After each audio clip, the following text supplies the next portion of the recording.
Hello guys, good morning. एक बार फिर से स्वागत है आपका अपना यूट्यूब चैनल SDM क्लासेस में। सबसे पहले हम आपको बता दें कि इस चैनल के माध्यम से हम आपको पढ़ाने वाले हैं क्लास 8 से 10 तक के मैथ, साइंस, इंग्लिश और क्लास 11 से 12 तक के सिर्फ और सिर्फ मैथ। तो अगर आप क्लास 8 से 12 तक के स्टूडेंट हैं और आप हमसे पढ़ने में रुचि रखते हैं तो इस चैनल को सब्सक्राइब कर लीजिए और बेल आइकन को भी प्रेस कर लीजिए। आज के इस वीडियो में हम आपको पढ़ाने वाले हैं क्लास 10th के मैथ चैप्टर 6। तो आइए देखते हैं कि चैप्टर 6 है क्या। चैप्टर 6 है त्रिभुज। त्रिभुज बोले तो ट्रायंगल। सबसे पहले हम इसके बेसिक चीज़ों के बारे में समझते हैं जो कि पीछे क्लासों में पढ़ते आए हैं। उन सब चीज़ों के बारे में अगर समझ जाते हैं तो ये चैप्टर पढ़ना आसान हो जाएगा। तो सबसे पहले हम समझते हैं कि त्रिभुज होता क्या है। तो त्रिभुज के बारे में पहले समझेंगे त्रिभुज होता क्या है, कैसे जानेंगे कि त्रिभुज है, फिर इसके अंदर जो प्रॉपर्टीज होते हैं उसको समझते हैं, फिर हम एक्सरसाइज के ऊपर आएंगे। तो पहले समझते हैं त्रिभुज क्या होता है। त्रिभुज का एक सीधा और सिंपल सा डेफिनेशन होता है कि तीन भुजाओं से घिरी हुई बंद आकृति को हम त्रिभुज कहते हैं।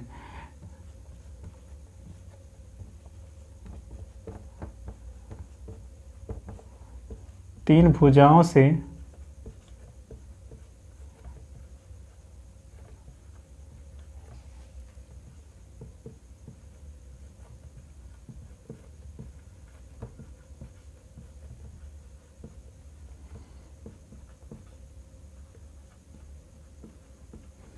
त्रिभुज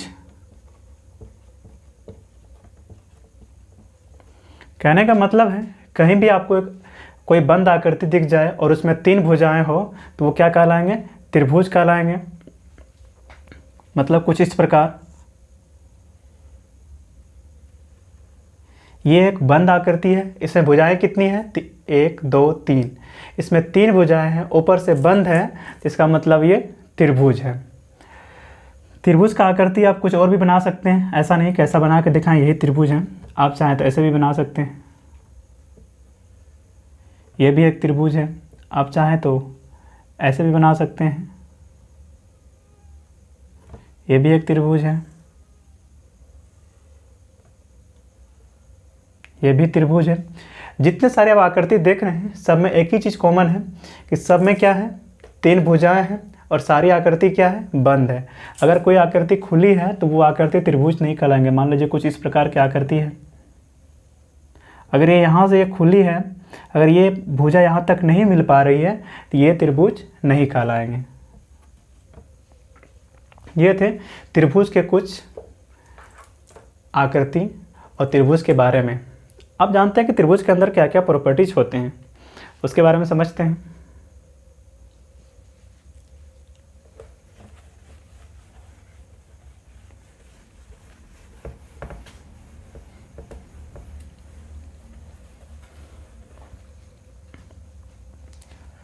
एक त्रिभुज बना लेते हैं पहले,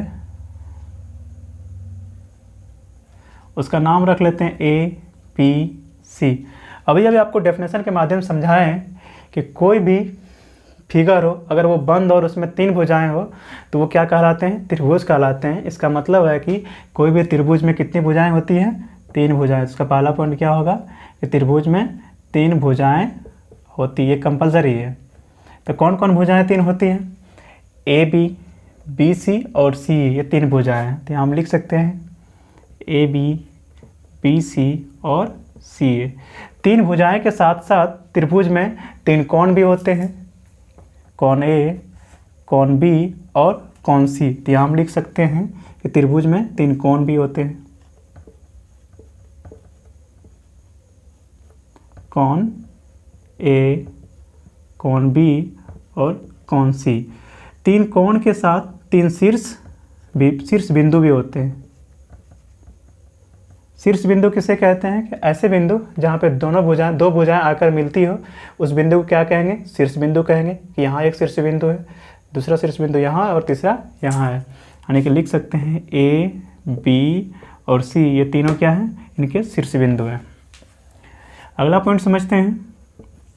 त्रिभुज के अंदर के तीनों कोणों को अगर आप जोड़ेंगे तो 180 डिग्री के बराबर होता है। तीनों कोण कौन होता है, ये कोण A, कोण B, कोण C, यानी कि त्रिभुज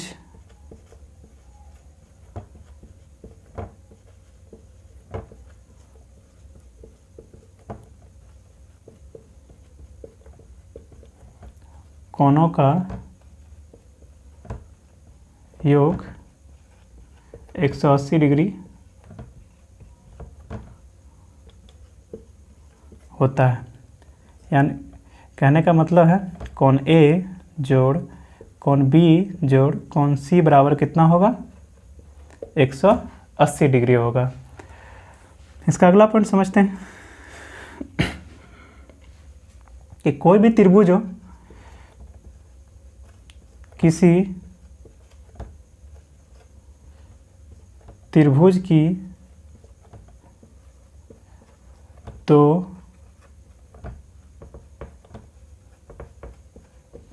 भुजाओं का योग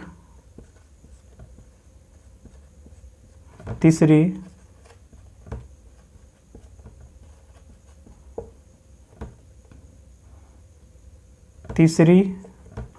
भुजा से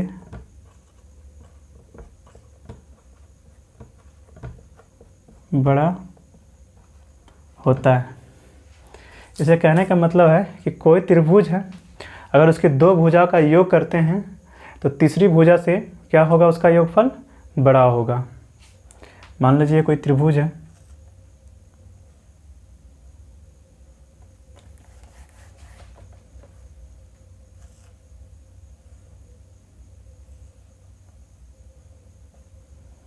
ये है 4, ये 5 और 3। इस डेफिनेशन के अनुसार से करके देखते हैं कि दो भुजा का योग करते हैं क्या ये तीसरी भुजा से बड़ा होता है या नहीं। तो पहले इस दो भुजा को लेते हैं, क्या है यहाँ 4 + 5 बराबर कितना होता है 9, जो कि 3 से बड़ा है। यहाँ तक तो ठीक है। अगला देखते हैं 5 + 3 बराबर 8 होता है, क्या यह 4 से बड़ा है, बिल्कुल है। तो यहाँ क्या लिखेंगे, बड़ा है 4 से। अगला देखते हैं 3 जोड़ 4 बराबर कितना होता है 7, जो 5 से बड़ा है। अगर ये कंडीशन फॉलो करता है तो वो त्रिभुज कहलाएगा, अदरवाइज नहीं कहलाएगा। मान लीजिए कोई दूसरा कुछ फिगर लेके देखते हैं।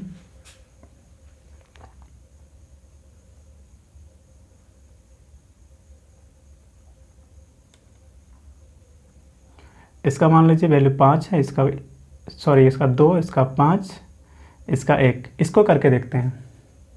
अगर इसमें भी वही नियम, वही कंडीशन लागू हो जाता है तो ये भी त्रिभुज होगा। अगर नहीं होता है तो ये त्रिभुज नहीं कहलाएगा। पहले इन दोनों भुजाओं को जोड़ के देखते हैं कितना होता है। तो 2 जोड़ 5 बराबर कितना होगा 7, जो 1 से बड़ा है। यहाँ तक तो ठीक है। अगला देखते हैं 5 जोड़ 1 बराबर कितना होता है 6, जो कि 2 से बड़ा है। यहाँ तक भी ठीक है। अगला देखते हैं 1 जोड़ 1 बराबर 3, जो कि 5 से बड़ा नहीं है। इसका मतलब ये त्रिभुज नहीं है। यहाँ सिर्फ आपको बोर्ड में बना के दिखा दे, अगर सही मायने में अगर आप स्केल या डिवाइडर से बनाएंगे तो ये त्रिभुज नहीं बनेगा। मतलब कोई त्रिभुज को त्रिभुज होना होगा तो उसकी अगर दो भुजाओं का अगर योग निकालेंगे तो तीसरी भुजा से उसका योगफल क्या होगा, बड़ा होना चाहिए, तभी वो त्रिभुज कहलाते हैं। इसका अगला पॉइंट समझते हैं कि कोई त्रिभुज है,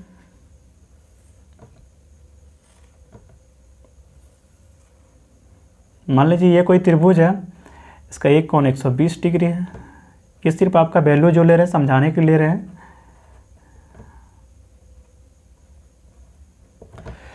तो इस त्रिभुज के अनुसार अगला पॉइंट है कि अगर कोई त्रिभुज है, अगर उस त्रिभुज की जो सबसे जो बड़ा कोण होगा और उस कोण के जो सामने वाली जो भुजा होगी वो क्या होगी, सबसे बड़ी भुजा होगी। यानी कि सबसे बड़ा कोण इसमें कौन है 120 डिग्री है। इसके सामने वाली भुजा कौन है, ये भुजा है। तो ये भुजा क्या होगी, सबसे बड़ी भुजा होगी। या फिर उसका उल्टा कह सकते हैं कि सबसे बड़ी भुजा जो होगी और उसके जो सामने वाले जो कोण होगा वो क्या होगा, सबसे बड़ा कोण होगा। ये था अगला पॉइंट। ये थे कुछ त्रिभुज के प्रॉपर्टीज। अब समझते हैं कि बाय कोण क्या होता है। आप जानते हैं बाय कोण के बारे में और उसके अंदर क्या गुण आते हैं।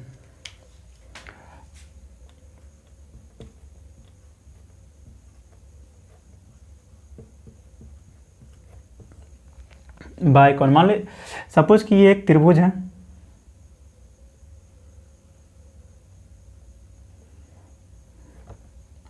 अगर किसी त्रिभुज के एक भुजा को अगर बाहर की ओर बढ़ाते हैं तो उससे जो कोण बनता है वो क्या कहलाता है, बायकोण बनाता है। अगर इस भुजा को इधर आगे बढ़ाएं, आगे की ओर बढ़ाएंगे तो यहाँ जो कोण बन रहा है क्या कहलाएगा, बायकोण। अगर इस भुजा को आप इधर बढ़ा रहे हैं तो यहाँ पे जो कोण बनेगा वो क्या कहलाएगा, बायकोण कहलाएगा। अगर इस भुजा को भी बढ़ाना चाहेंगे तो यहाँ जो कोण बनेगा वो क्या कहलाएगा, बायकोण। अब यहाँ भी बढ़ा सकते हैं, यहाँ जो कोण बनेगा वो बायकोण कहलाएगा। इधर अगर बढ़ाएं तो यहाँ जो कोण बनेगा वो क्या कहलाएगा, बायकोण कहलाएगा। अगर इसको भी बढ़ा देंगे तो इधर जो कोण बनेगा वो बायकोण कहलाएगा। आप जानते हैं कि इसके अंदर क्या प्रॉपर्टीज है।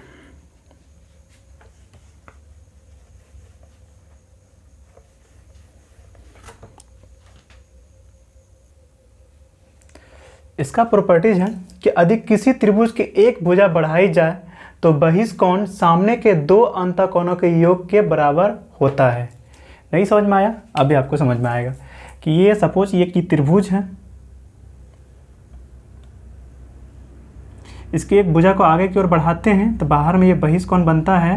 तो ये जो बहिष्कोण है इसके अंदर के दो अंतः इसके सामने के इसके जो सामने अंदर में जो तो इसके सामने में दो कोण है, इसके अंदर के दो कोणों का योग के बराबर होगा।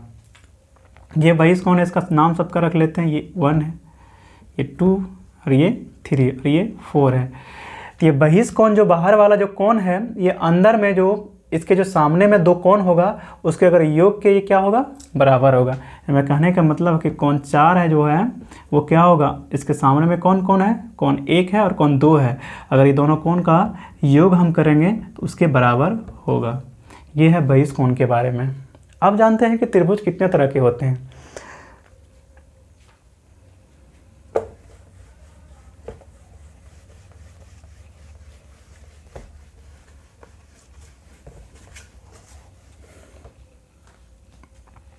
पहले समझते हैं कि भुजा के आधार पर त्रिभुज कितने तरह के होते हैं। भुजा के आधार पर, भुजा के आधार पर त्रिभुज के प्रकार। भुजा के आधार पर त्रिभुज 3 तरह के होते हैं। बारी बारी समझते हैं कि कौन कौन होता है। पहला होता है समबाहु त्रिभुज।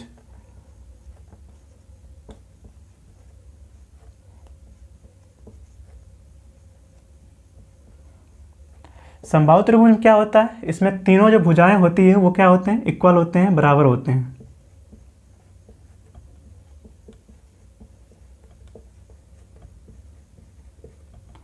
इसके नाम से ही स्पष्ट है कि सम मतलब होता है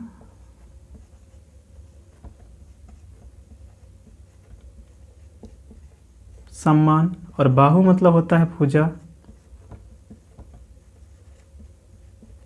मतलब वैसे त्रिभुज जिनकी सभी भुजाएं क्या हो, एक जैसा हो, एक समान हो, एक माप के हो, वो त्रिभुज क्या कहलाते हैं, समबाहु त्रिभुज। मान लीजिए कुछ इस प्रकार का कोई त्रिभुज है, अगर इनकी तीनों भुजाएं क्या हो, बराबर हो, तो वो समबाहु त्रिभुज कहलाएंगे। यानी कि ए बी बराबर क्या हो जाएगा, बी सी, बी सी बराबर सी ए, यानी कि तीनों भुजाएं बराबर होगी। अगर किसी त्रिभुज में तीनों भुजाएं बराबर हैं तो उनके जो कोण होंगे वो भी क्या होंगे, बराबर होंगे। यानी कि कोण ए बराबर क्या हो जाएगा, कोण बी बराबर कोण सी। और प्रत्येक समबाहु त्रिभुज में प्रत्येक कोण का मान कितना होता है, 60 डिग्री होता है। ये भी 60 डिग्री,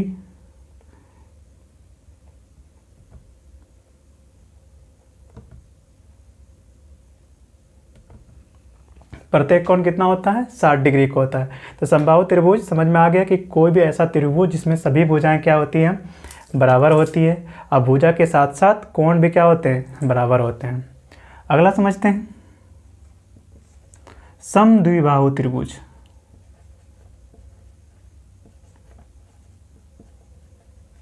समद्विबाहु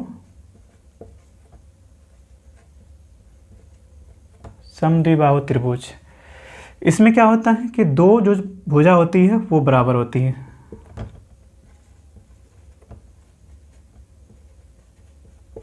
इसके भी नाम से स्पष्ट सम मतलब होता है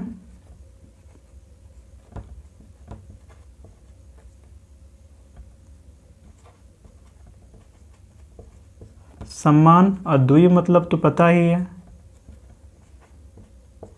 दो, और बाहु मतलब भुजा, मतलब वैसा त्रिभुज जिसकी दो भुजा क्या हो, बराबर हो, वो त्रिभुज समद्विबाहु त्रिभुज कहलाते हैं। कुछ इस प्रकार का त्रिभुज होगा, इसकी दो भुजाएं क्या हैं, बराबर हैं, तो वो त्रिभुज समद्विबाहु त्रिभुज है। यानी कि ए बी बराबर क्या हो जाएगा, ए सी। अगर इसके दो भुजाएं बराबर है तो इसके सामने वाले कोण क्या होंगे, वो भी तो बराबर होंगे, यानी कि कोण बी बराबर क्या हम लिख सकते हैं, कोण सी। अगला और लास्ट इसका है विषमबाहु त्रिभुज।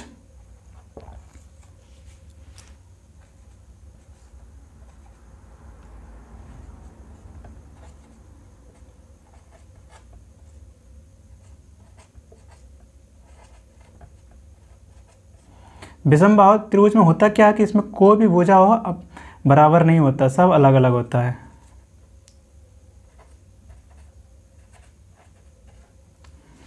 कुछ इस प्रकार का त्रिभुज होगा।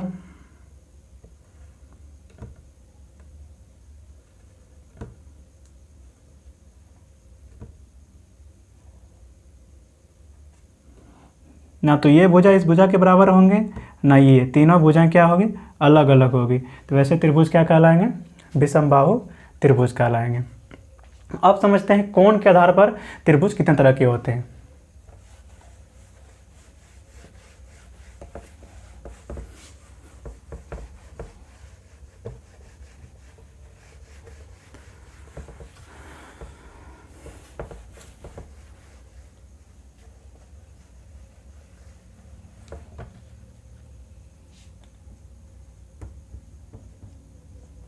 कोण के आधार पर भी त्रिभुज तीन तरह के ही होते हैं। पहला कौन होता है, न्यून कोण।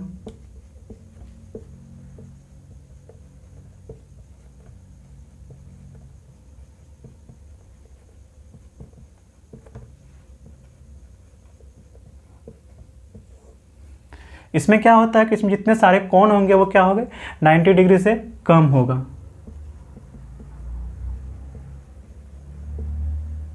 लेस देन 90 डिग्री, जितने सारे कोण होंगे वो 90 डिग्री से कम होंगे।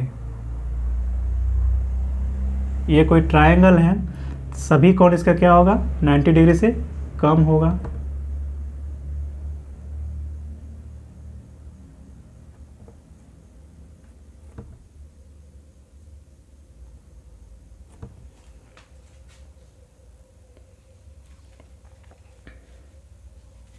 दूसरा समझते हैं अधिक कोण।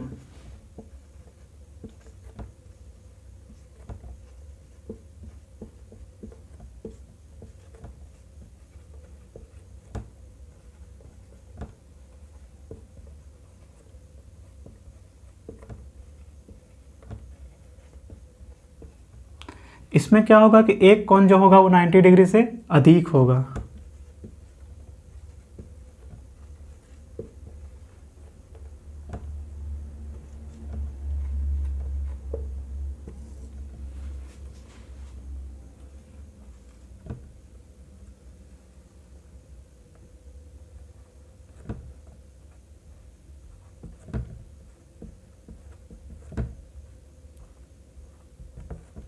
इसमें एक कोण क्या होगा, 90 डिग्री से, यहाँ बना भी दिखाएं कि 120 डिग्री, जो कि 90 डिग्री से 90 डिग्री से अधिक है। इसमें आपको दिखाएं कि जितने सारे इसमें कोण है, सारे कोण क्या है, 90 डिग्री से कम है।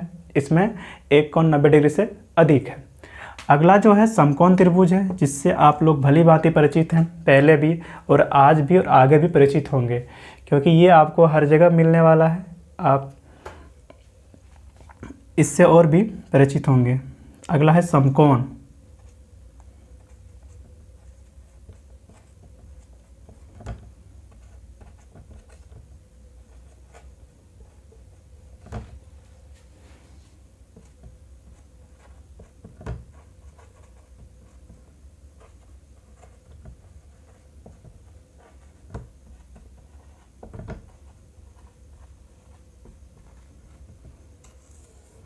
इसमें सबको पता है कि एक कोण क्या होता है, 90 डिग्री होता है।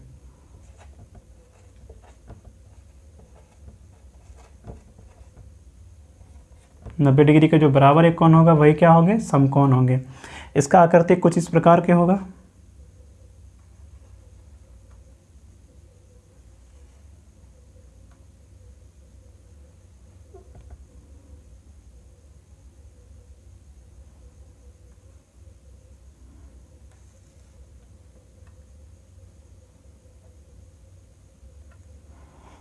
ये जो कोण होगा क्या होगा, 90 डिग्री होगा। कहीं कहीं आपको ये 90 डिग्री ना देकर सिर्फ ये साइन दे दें तो समझिए कि वो समकोण त्रिभुज है और वो 90 डिग्री का साइन है। ये सब चीज़ था बेसिक चीज़ जो कि आप पीछे क्लास में पढ़ चुके हैं। अब समझते हैं कि जो आपको एक्सरसाइज 6.1 में जो पढ़ना है उसके बारे में समझते हैं। तो एक्सरसाइज 6.1 में आए इससे पहले उसके पहले कुछ चीज़ समझते हैं।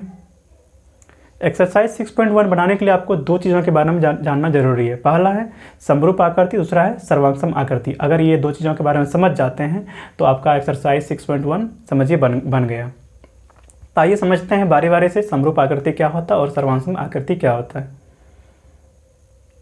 पहले समझते हैं समरूप आकृति के बारे में।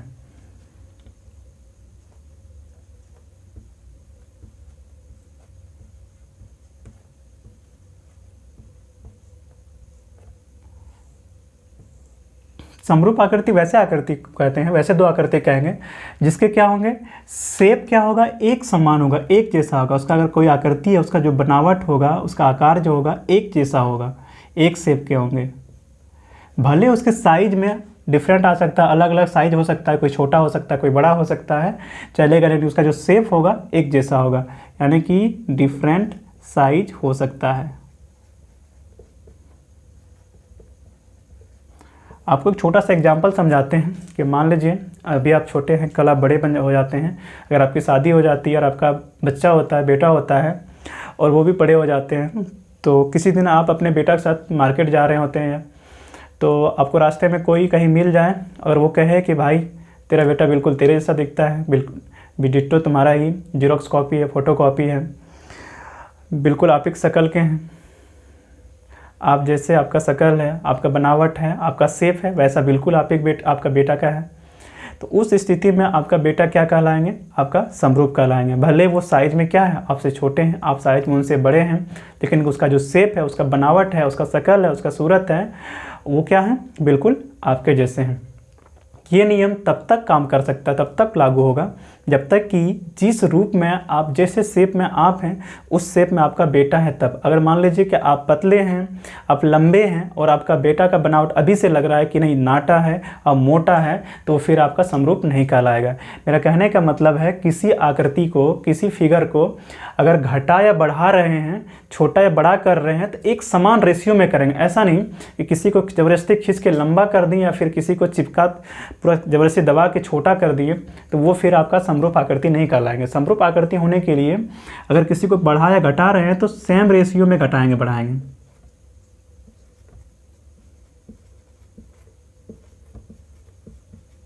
सेम रेशियो बोले तो समानुपाती में।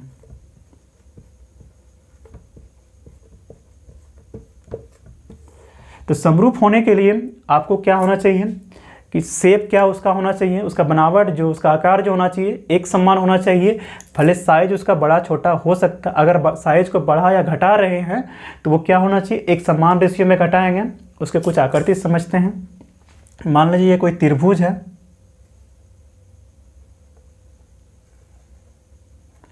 अब इसी शेप का एक दूसरा त्रिभुज बनाते हैं।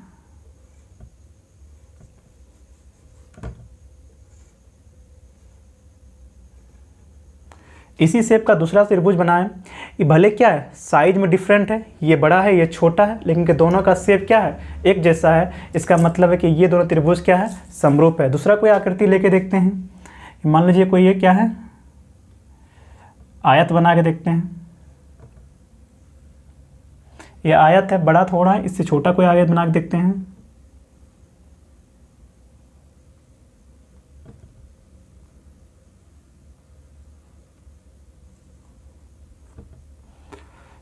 दोनों का शेप में एक जैसा शेप है, साइज डिफरेंट है, तो यह क्या कहलाएगा, समरूप आकृति कहलाएगा। ये था समरूप आकृति कुछ आकृति। अब समझते हैं सर्वांगसम आकृति क्या होता है। सर्वांगसम आकृति समझना इससे भी आसान होता है। क्यों आसान होता है देखते हैं।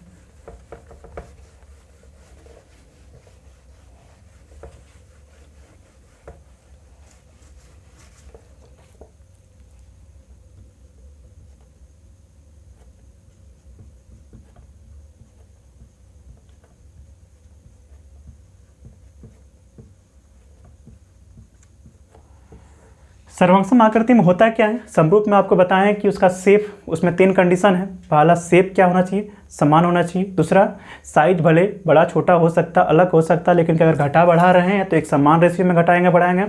इसमें होता क्या है सर्वांगसम आकृति में, उसका शेप तो समान होता ही है, उसका शेप जो होगा एक जैसा होगा ही, उसके साथ साथ उसका जो साइज होगा वो भी क्या होगा, समान होगा, एक जैसा, एक सेम साइज का होगा। मतलब कि जुड़वा बच्चा किसी के देखे होंगे तो जुड़वा बच्चा क्या होता है, दोनों एक साइज का होता है, एक शेप का होता है, एक शक्ल का होता है, एक जैसा होता है। अगर किसी का जुड़वा बच्चा होता है तो उस बच्चे को हम क्या कहेंगे, सर्वांगसम है। सर्वांगसम का एग्जाम्पल कुछ लेके देखते हैं कि एक शेप का और एक साइज का। मान लीजिए कोई आप ट्रायंगल बना रहे हैं, त्रिभुज बना रहे हैं, तो जिस शेप का और जिस साइज का बना रहे हैं उसी शेप का और उसी साइज का अगर आप दूसरा ट्रायंगल बनाते हैं तभी वो क्या कहलाएंगे, समरूप सर्वांगसम कहलाएंगे। तो सर्वांगसम होने के लिए शेप भी समान होना चाहिए, साइज भी समान होना चाहिए। अगर ये दोनों कंडीशन फॉलो करता है तब वो आकृति सर्वांगसम कहलाते हैं। ये थे सर्वांगसम। दूसरा कुछ एग्जांपल लेके और देख सकते हैं। मान लीजिए आप कोई सर्कल बनाएं, अब जिस शेप और जिस साइज का ये सर्कल बनाए उसी शेप और उसी साइज का दूसरा सर्कल आप बनाते हैं तो ये दोनों सब आकृति क्या कहलाएंगे, सर्वांगसम आकृति कहलाएंगे। तो सर्वांगसम आकृति होने के लिए समान शेप समान साइज होना चाहिए, और समरूप आकृति होने के लिए जो आपको पीछे बताया उसमें क्या होना चाहिए, समान शेप होना चाहिए, लेकिन कि साइज अलग अलग हो सकता है। इनके अगर साइज को वो घटा बढ़ा रहे हैं, अलग अलग कर रहे हैं तो एक समान रेशियो में करेंगे तभी वो समरूप कहलाएंगे। और सर्वांगसम कहलाने के लिए शेप समान होना चाहिए, साइज भी समान होना चाहिए। आज की वीडियो यहीं तक, क्योंकि वीडियो लंबी हो जाएगी। अगले वीडियो में आपको बताएंगे एक्सरसाइज 6.1। तब तक के लिए